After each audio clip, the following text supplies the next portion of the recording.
Durant le Moyen-Âge, des femmes et des hommes choisissent, pour la plupart, de s'emmurer vivants afin de prier. Cette pratique très répandue dès le IIIe siècle après Jésus-Christ a totalement disparu aujourd'hui et est peu connue du grand public. On les appelait les reclus. Nous parlerons principalement des femmes, puisque ce sont elles en majorité qui devenaient recluses. Mais pourquoi choisir une vie si difficile ? Avaient-elles le choix ou étaient-elles enfermées de force ? À quoi ressemblait la vie dans un reclusoire ? C'est ce que nous allons voir tout de suite. Bonjour et bienvenue dans ce nouvel épisode de Voyage dans le temps. Aujourd'hui, nous nous trouvons à Paris, dans le quartier des Halles, non loin de la place Joachim du Bellay, où se trouve la Fontaine des Innocents, construite au XVIe siècle par Jean Goujon. Au Moyen-Âge s'y trouvait le cimetière des Innocents, ou cimetière des Saints Innocents, nom donné en référence à un épisode biblique sanglant où le roi Hérode fait assassiner tous les enfants de moins de 2 ans par crainte de l'avènement du nouveau roi des Juifs. Le cimetière fut fondé au XIIe siècle et il accueillait les morts de Paris. Il y avait plusieurs fosses communes, un charnier, une église et 2 reclusoires. Il est agrandi au XIVe siècle par manque de place. Malgré cela, il continue de se remplir jusqu'à rehausser le niveau du sol de 2 mètres. Les Parisiens se plaignent des odeurs nauséabondes, jusqu'au jour où une des parois d'une fosse commune s'écroule et déverse des cadavres dans la cave d'un restaurateur. Le Parlement décide alors en 1785 de détruire le cimetière et l'église. C'est pour cela que nous n'avons pas de vestiges des 2 reclusoires. Le reclusoire était un édifice où se trouvait le reclus. On en trouve des traces datant du IIIe siècle de notre ère, en Syrie, en Égypte, en Grèce et à Chypre. On note cependant son apogée en Europe, entre le XIIe siècle et le XVe siècle. Ce sont des petites cellules humides et très étroites, qui laissaient à peine la place de se mouvoir, avec simplement une fine ouverture en forme de meurtrière qui donnait sur l'extérieur. La porte est condamnée, murée. Le seul mobilier présent était un grabat, un autel, un crucifix, un tabouret, une petite cheminée pour se chauffer l'hiver, mais ce n'était pas systématique. Une fosse creusée à même le sol pouvait servir de lit quand il n'y avait pas de grabat. En latin, recludo signifie ouvrir, l'ouverture. Au IIe siècle après Jésus-Christ, le mot change de sens pour indiquer l'action de fermer, d'enfermer. Presque toutes les grandes villes d'Europe possédaient leur reclusoire et parfois même plusieurs. C'est en Italie qu'il y en avait le plus grand nombre. Rien que dans la ville de Rome, on en comptait 260 durant l'année 1320. À titre d'exemple, Lyon en possédait 10 en 1360, Toulouse 7 en 1403. Les réclusoires étaient accolés aux églises, aux ponts, à l'entrée des villes près des fortifications. Penchons-nous à présent sur les recluses. Qui pouvait devenir reclus ? En fait, toute personne, homme ou femme, croyant ou non, pauvre ou riche, vieux ou jeune, qui en faisait la demande. Les évêques des villes, en charge des reclusoires, tentent d'encadrer la pratique en fixant un âge minimum, car selon eux, la réclusion nécessite une certaine maturité. Je n'ai pas trouvé d'informations plus précises à ce sujet, cependant, la majorité au Moyen-Âge à partir duquel un enfant était considéré comme mature était de 12 ans. Ce sont donc des femmes de tout âge, de toute condition sociale, qui décidaient de ce mode de vie. La reclusion est une forme de pénitence extrême. Une fois la demande faite, l'évêque s'occupait de préparer une cellule ou d'en faire construire une si aucune n'était disponible. S'ensuit alors une messe funèbre avec requiem et extrême onction. Le cortège avance jusqu'au lieu en chantant des psaumes. Le reclus s'allonge. On lui jette une poignée de terre, puis on mure la porte en partant.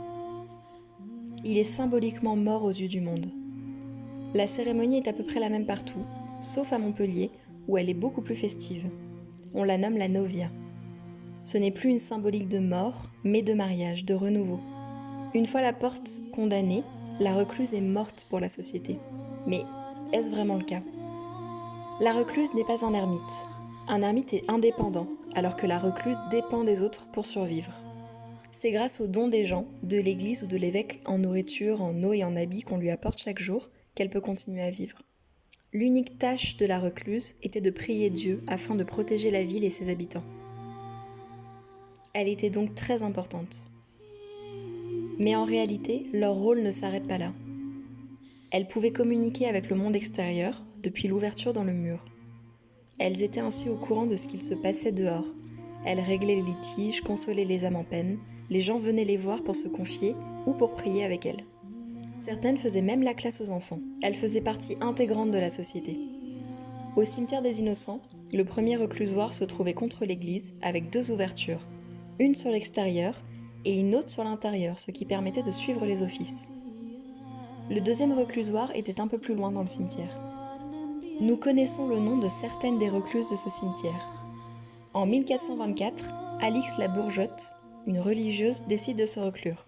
Elle y mourut en 1466. En 1442, Jeanne la Verrière choisit de finir ses jours en recluse dans le deuxième reclusoire, non loin de celui d'Alix qui s'y trouvait encore à ce moment-là. Jeanne la Panoncelle, veuve d'un marchand, se reclut en 1496. Le cas de Renée de Vendemois est particulier, puisqu'après avoir été accusée d'adultère et avoir assassiné son mari, elle est condamnée à être brûlée vive. Elle échappe à cette peine grâce au roi Charles VIII et est condamnée, à la place, à être recluse au cimetière des Innocents.